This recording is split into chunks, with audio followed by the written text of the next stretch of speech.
Welcome back to AskAPop. Today we're talking about two pair in a full house. Now, forgive me, I got a bad joke here.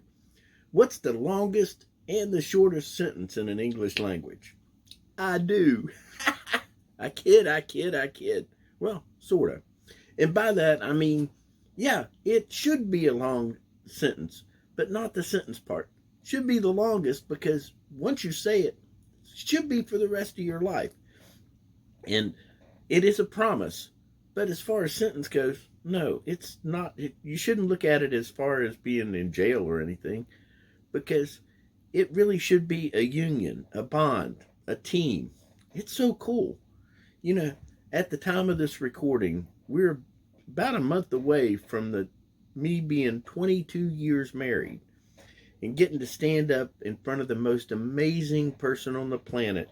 And she promised in front of God and everybody that no matter how frustrated I made her, no matter how messed up, how much I'd messed things up, no matter how high I could make her ocular muscles work, that she'd still choose me and she'd still stand there and help us figure it out. Now that's commitment. Don't you think I messed up when in my calling? I should have been a Hallmark greeting card writer, don't you think? Now, the reason that I'm talking about all this today is because the kids the other day asked me to work on their their sign-in greeting bench. Because when they got married about 5 years ago, instead of having a guest book, they had all their guests sign on a bench. You know, neither one of us had a traditional guest book. And I was looking at all the signatures that were on it, and it took me back to their wedding 5 years ago.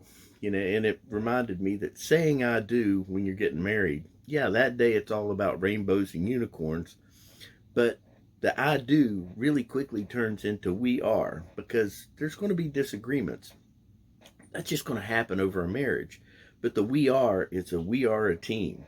We are on the same side. And when there's disagreements, you got to stop and try to figure out what's going on. Instead of digging in and trying to say, I'm right. You got to stop and try to figure it out and work together to make it work. When God made us, He made us to be, He didn't make us to be alone. He made us to be part of a partnership. And then Paul reminded us of just how love looks. And he taught us how to love that person.